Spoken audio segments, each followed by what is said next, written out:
প্রিয় দর্শক, আপনাদের সবাইকে স্বাগত জানাচ্ছি আমাদের নিয়মিত আয়োজন মাছরাঙা সাম্প্রতিক অনুষ্ঠানে। আপনাদের সঙ্গে আছি আমি রেজওয়ান হক। আমাদের আজকের আলোচনার বিষয় মন্ত্রী সৈয়দ আবুল হোসেনের পদত্যাগ এবং পদ্মা সেতু প্রসঙ্গ। আর এই আলোচনায় আমাদের সঙ্গে দুজন অতিথি আছেন। আসুন তাদের সঙ্গে প্রথমে পরিচিত হই। আমার ডান দিকে রয়েছেন ডক্টর মহিউদ্দিন আলমগীর এমপি, আওয়ামী লীগের সভাপতি মণ্ডলীর সদস্য, এবং আমাদের মধ্যে আরও আছেন ডক্টর আহসান মনসুর, গবেষণা সংস্থা পলিসি রিসার্চ ইনস্টিটিউট পিআরআই এর নির্বাহী পরিচালক। অতিথি আপনাদেরকে স্বাগত জানাই আজকের এই আলোচনায়। দর্শক, আপনারা জানেন যে পদ্মা সেতুর ব্যাপারে বিশ্বব্যাংকের তাদের ঋণ চুক্তি বাতিলের পরে বেশ কিছুদিন পরে অতি সম্প্রতি এক্ষেত্রে বেশ নাটকীয় অগ্রগতি হয়েছে। পদ্মা সেতুর ব্যাপারে বিশ্বব্যাংকের যে সমস্ত অবজারভেশন ছিল, তারা যে সমস্ত শর্ত দিয়েছিল এই ঋণ প্রাপ্তির ক্ষেত্রে বাংলাদেশকে, সেই ব্যাপারে বাংলাদেশ সরকারের সঙ্গে তাদের ভাষায় তাদের ওই অর্থে বনিবনা হচ্ছিল না দেখে তরুণ চুক্তি বাতিল হয়েছিল। কিন্তু তারপরেও বিষয়টি একেবারে থেমে যায়নি, এটা নিয়ে আলোচনা হচ্ছে, অগ্রগতি হচ্ছে, এবং তারই ধারাবাহিকতায় সাবেক যোগাযোগ মন্ত্রী তিনি গতকাল তার দায়িত্ব থেকে সরে গেছেন, মন্ত্রিসভা থেকে সরে গেছেন। আজকে অর্থমন্ত্রী এ সম্পর্কে পরিষ্কার করে বলেছেন। এসব বিষয় নিয়ে আমরা আলোচনা করব। তো আপনারা হয়তো অর্থমন্ত্রীর বক্তব্য শুনেছেন ইতিমধ্যে। তিনি কি বলেছেন সাংবাদিকদের আজকে? তিনি বলেছেন যে সর্বশেষ এই অগ্রগতির পরিপ্রেক্ষিতে তিনি আশা করছেন যে বিশ্বব্যাংকের সঙ্গে আমাদের যেটা দূরত্ব তৈরি হয়েছিল পদ্মা সেতুর অর্থায়নের ক্ষেত্রে, সেটা আর থাকবে না, এবং তিনি আশা করছেন যে তাদের সঙ্গে আবার ঋণ চুক্তির ব্যাপারে আবার একটি ইতিবাচক পদক্ষেপ নেওয়া সম্ভব হবে এবং নির্ধারিত সময়েই পদ্মা সেতুর নির্মাণ কাজ শুরু করা সম্ভব হবে। ডক্টর আলমগীর, আপনি সরকারি দলের সভাপতি মণ্ডলীর সদস্য এবং সরকারের এই সমস্ত যে অগ্রগতি বা পদক্ষেপের সঙ্গে নিশ্চয়ই আপনার সম্যক ধারণা রয়েছে। তো অর্থমন্ত্রী যে আশাবাদ, সেই আশাবাদের ব্যাপারে আমরা কতখানি আশাবাদী হতে পারি? দেখুন, অর্থমন্ত্রী যখন কথা বলেছেন তখন তিনি সরকারের তরফ থেকে কথা বলেছেন এবং পরিপূর্ণ দায়িত্বশীলতার সাথে কথা বলেছেন। এবং আমি মনে করি যে বিষয়টি নিয়ে বিশ্ব ব্যাংকের অবস্থানের সাথে বাংলাদেশ সরকারের অবস্থানের পার্থক্য দেখা দিয়েছিল, সেই বিষয়টি সংক্রান্ত জটিলতা, যে ঘটনাসমূহ আপনি বললেন, সেই ঘটনাসমূহর কারণে অনেকটা দূর হয়ে যাবে। এবং যদি দূর হয়ে যায় তাহলে আমি মনে করি যে পদ্মা সেতুর অর্থায়ন সম্পর্কে যে দোদুল্যমানতা ছিল, সে দোদুল্যমানতা দূরে সরে যাবে।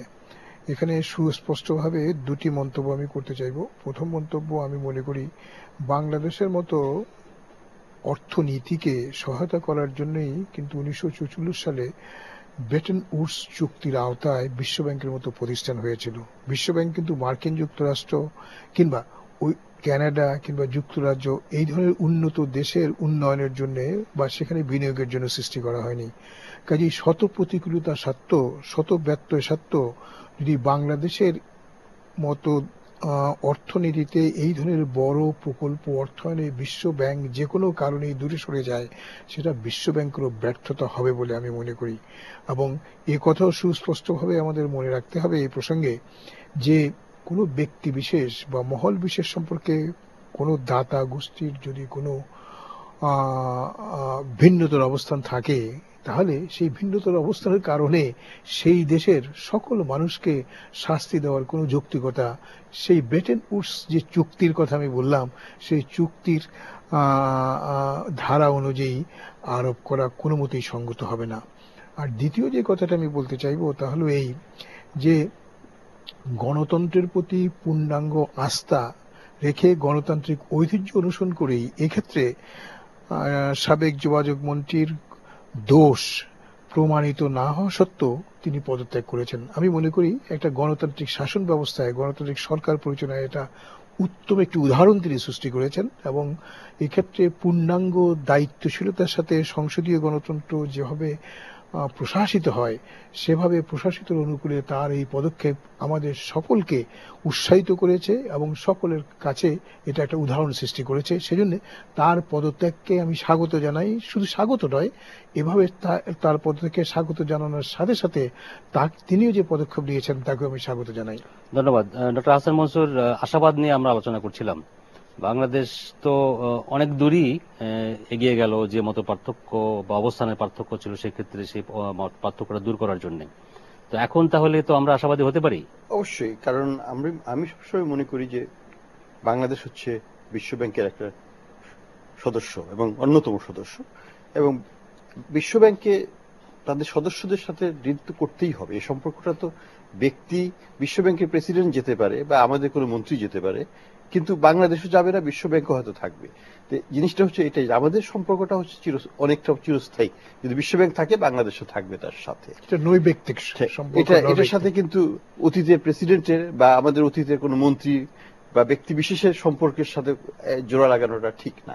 তো সেইভাবে আমি দেখব যে জিনিসটা ব্যক্তি স্বার্থের ঊর্ধ্বে, এবং সেই ক্ষেত্রে জাতির স্বার্থে আমাদের প্রাক্তন মন্ত্রী মহোদয় যে সিদ্ধান্ত নিয়েছেন, আমি মনে করি সেটা সঠিক সিদ্ধান্ত, এবং জাতির স্বার্থ সবচেয়ে বড়। আমি এদিক থেকে দেখছি যে আমাদের পদ্মা ব্রিজ দরকার, এবং এটা একটা বৃহত্তর স্বার্থে। আমরা যদি ক্ষুদ্রতর বিসর্জন কাউকে দিতে হয়, উনি সেটা দিলেন, সেই জন্য আমরা কৃতজ্ঞ একদিক থেকে। সেটা তো আমরা করেছি। হ্যাঁ, ওয়ার্ল্ড ব্যাংকের রোলটা কি এখন হবে? ওয়ার্ল্ড ব্যাংকের দিক থেকে যেটা হবে সেটা হচ্ছে যে এটাকে অবশ্যই তাদেরকে অ্যাসেসমেন্টে বা আমলে নিতে হবে, কারণ এত বড় একটা পরিবর্তনকে কমপ্লিটলি ইগনোর করাটা একেবারে যুক্তিসঙ্গত হবে না। এবং আমি একটা জিনিস যেটা খেয়াল করেছি সেটা হচ্ছে যে বাংলাদেশ খুব সুন্দরভাবেই একটু ডিপ্লোমেসি থ্রু জাপান যেটা করেছে, সেটাও একটা খুব ভালো দিক। তারা ওয়ার্ল্ড ব্যাংকে নিশ্চয়ই জাইকার যে হেডের সাথে ওয়ার্ল্ড ব্যাংকের হেডের যে মিটিংটা হয়েছে সেটা হচ্ছে একটা সাউন্ডিং আউট করে নিয়েছে হয়তো, যেটার ভিত্তিতে এটা হয়তো একটা এসেনশিয়াল পদক্ষেপ হিসেবে এটা ঘোষণা করা হলো। তো এই ব্যাক চ্যানেল যেটা ডিপ্লোমেসি যেটাকে বলে, সেটা কিন্তু খুব প্রয়োজন এইসব ক্ষেত্রে, যাতে ভিতরের খবরটা, ভিতরের যে অবস্থানটা, সেটা যেন রিভিল হয় গোপনীয়ভাবেই, কিন্তু সেটার ভিত্তিতে আমরা একটা কার্যক্রম নিতে পারি যেটা তাদেরকে আগিয়ে আসতে সাহায্য করবে। কারণ আমাদের যে অবস্থা পরিবেশ হয়েছিল তাতে বাংলাদেশকে এই পুনর্বিবেচনার জন্য একটা আগাতে হলে পরে একটা সাবস্ট্যান্টিভ একটা পরিবর্তন নিয়েই যেতে হতো। কারণ একই অবস্থা নিয়ে পরবর্তী প্রেসিডেন্টের কাছে গেলে পরবর্তী প্রেসিডেন্ট সেটা আগে প্রেসিডেন্টের একটা নির্দেশকে বাতিল করতে পারেন না, কারণ সেটা একটা এক ধরনের বড় রকমের পরিবর্তন দরকার হয় একটা ডিসিশনকে চেঞ্জ করতে হলে। সেই ভিত্তিটাই আমরা হয়তো এখন করে দিলাম আমাদের দিক থেকে। তো আমি মনে করি যে এটা একটা পজিটিভ ইম্প্যাক্ট অবশ্যই হওয়া উচিত, আমি আশাবাদী। ধন্যবাদ। দর্শক, আপনারা ডক্টর হাসান মনসুরের বক্তব্য থেকে যেটা উনি বলছিলেন জাইকার প্রেসিডেন্ট সম্পর্কে, আপনারা হয়তো জানেন যে জাইকার প্রেসিডেন্ট ওয়ার্ল্ড ব্যাংকের প্রেসিডেন্টের সঙ্গে মিট করেছেন, দেখা করেছেন, এবং বাংলাদেশের পক্ষ থেকেও জাইকার প্রেসিডেন্টকে রিকোয়েস্ট করা হয়েছিল তিনি যেন এই ইস্যুটা নিয়ে জাইকা বিশ্ব ব্যাংকের প্রেসিডেন্টের সঙ্গে কথা বলেন। তো আমরা আলোচনায় আরো করব, তবে অর্থমন্ত্রীর প্রসঙ্গে বলছিলাম, তিনি সাংবাদিকদেরকে এই বিষয় সম্পর্কে যে কথাবার্তা বলেছেন, সাবেক মন্ত্রী পদত্যাগ এবং নতুন আশাবাদ সম্পর্কে, সে সম্পর্কে যে রিপোর্টটি আমাদের টেলিভিশনে অন এয়ার হয়েছে, সেই রিপোর্টটা আমরা একটু দেখবো, তারপরে আপনার কাছে আবার আলোচনায় ফিরবো। ঋণ চুক্তি বাতিলের আগে বিশ্বব্যাংক পদ্মা সেতুতে অর্থায়নের 4টি শর্ত জুড়ে দিয়েছিল। এর প্রথমটি, দুর্নীতির অনুসন্ধানে দুদককে একটি শক্তিশালী তদন্ত দল গঠন, প্রকল্পের ক্রয় প্রক্রিয়ায় দাতাদের তদারকি বাড়ানো, বিশ্বব্যাংক প্যানেলের কাছে তদন্তের তথ্য সরবরাহ এবং অভিযুক্ত কর্মকর্তাদের ছুটিতে পাঠানো। এর মধ্যে সরকার প্রথম দুটি মানলেও শেষ দুটিতে আটকে যায় পুরো ঋণ প্রক্রিয়া। অর্থমন্ত্রী বলছেন, আবুল হোসেনের পদত্যাগের ভিতর দিয়ে সরকার সব শর্তই পূরণ করল। যেটা হয়েছে, কারণ there is no credible evidence. Entry of somebody in a diary not substantiated by another person is no evidence. Kintu amra we are trying to be accommodating as far as possible. সেজন্য এগুলো হয়েছে। অর্থমন্ত্রী বলেন, পদ্মা সেতুতে অর্থায়ন নিয়ে কথা বলতে জাইকা প্রেসিডেন্ট বর্তমানে ওয়াশিংটনে রয়েছেন। তিনি পুরো বিষয়টি নিয়ে বিশ্বব্যাংকের নতুন প্রেসিডেন্ট জিম ইয়ং কিমের সাথে